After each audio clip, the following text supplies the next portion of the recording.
today is we're doing Spring Your Home into Action. And why are you here? You want to find out more about if your home has been sick, if your house has gotten sick over the winter. A lot of people don't realize that you can live in a sick house. You hear that sometimes. I have a sick home. Okay? So that's what we're going to find out today if your home, and I'm going to show you how to find out if your home has been sick or gotten sick over the winter. Who should be here? Homeowners, renters, property managers, anybody who's interested in real estate, who owns real estate, lives in real estate, anything like that. What will you be learning from this presentation? You're going to learn how to check around your property and find the problems that may have occurred over the winter during those months, the skills which you will need to help reduce everyday stress. A lot of people say, what do you mean everyday stress? How many times have you gone to work and worried about a pipe that was leaking in the basement before you got to work? Or you saw a spot on the roof where water was coming in through your roof because it had a leak in it. So instead of being progressive at work, you're worried about trying to find a roofer or somebody to come in and hoping that the roof hasn't caved in by the time you got home. So that's what when it says reducing stress and ownership and maintaining or meeting the high cost of energy, we're going to be talking about that as well, showing you how to reduce your electric bills, your gas bills, your water bills. So like I said, it's for everybody, not just for the landlords and the tenants or the homeowners, also for renters, because they need to save money too. What kind of skills do you need to have, and what skills will you need? I tell people the main skills you're going to need to have are these two fingers right here. I call this the two-finger workshop, because most of the things I'm going to show you today are things that you can do with these two fingers. Okay? Does that sound pretty hard? Everybody got two fingers, right? Okay. So that's what we're going to do. We're going to show you how you can do things with these two fingers. You're going to see me use them a lot too, so that way you can take notes on how I did it. Okay? All right. But before we get started, when you think about spring your home into action, one of the things you have to do is be able to spring your body in action. Because remember, over the winter time, what do we have? Two of the biggest meals of the year, right? Thanksgiving and Christmas. And when we have Thanksgiving and Christmas, a lot of times we look like the lady up there and the young man up there on the left. And by the time springtime comes, we're so out of shape, or we may have gotten, our body may have gotten sick. So what we need to do is maybe make a doctor's appointment and try to make sure that we're able to use these two fingers, or climb a ladder, or go under a house, or whatever it takes, so that way, if this is well, then we can take care of the sick house. If this isn't well, there's nothing we can do about the sick house, because we've got to take care of our sick bodies. So this is the first home we need to take care of. Going to the doctor, making sure fruits and vegetables, vitamins, exercise, whatever it takes, so that way you're ready to be able to be fit to go into that house and do the things I'm going to be showing you that you need to do.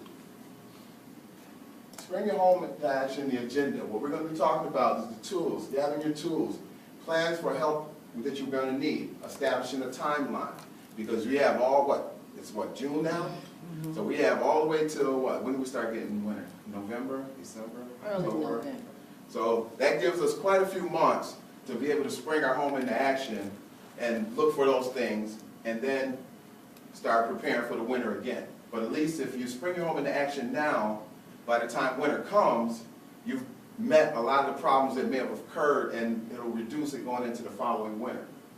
We're going to look at exterior conditions, your basement conditions, specialty items, ducts and other sealing areas in your basements and in your walls, garage conditions, and we're just going to talk about doing inspections and more information about some of the upcoming workshops we're going to be doing with the council member.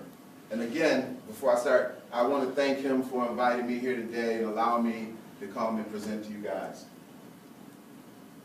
Gathering your tools and resources.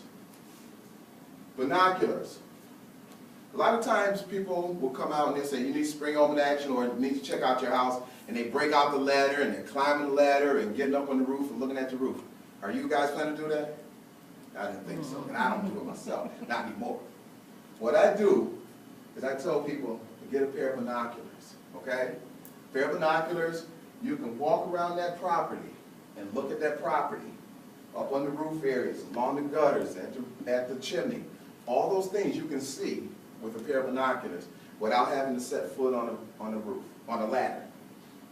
Then I tell them, get a camera.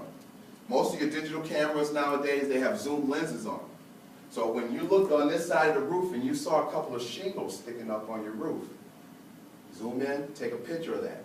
So that way, when you go to the hardware store, or if you decide to get a contract or whatever it is you're going to do to get that repaired, you can show them the picture. So that way they can kind of judge how much deterioration you have on the roof, or how many shingles you're going to need. Walk around the roof, you look at your chimney, you look at your gutters, take those pictures.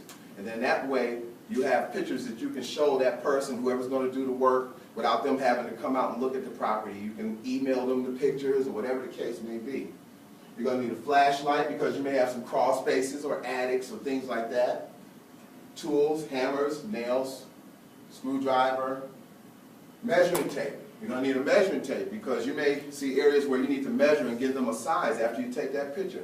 You're going to get a pad and pencil. I don't have a pad and pencil up there, but you're going to need that because you're going to write notes, because you're going to use those two fingers. You're going to write those notes and take those pictures, so that way the pictures go with your notes, and you're going to say, this is what I saw, and here's a picture of it. And then that way they can see everything that needs to be done. A little step ladder for looking up in areas. And then we're going to talk about some of these things here as well as what you may be using in the house once we get into the interior. Planning for the help that you're going to need. Somebody to hold a ladder. That's something good. You want to have somebody, so this way you're not going up and down the stairs to check the meters or check the breakers. Have somebody here to help you. And even use your cell phone if possible. So that way if they're in the basement, you can talk to them on the cell phone and find out, okay, I just hit this breaker. What lights went out in the upstairs? Or what water, how did the water look when I turned this knob? Or, whatever the case may be. But you want to have some help around to help you doing some of those things. Establish a timeline. Like I said, we're in June right now. Determine when you want to get that stuff started. So that way you're not going into winter and it's too late.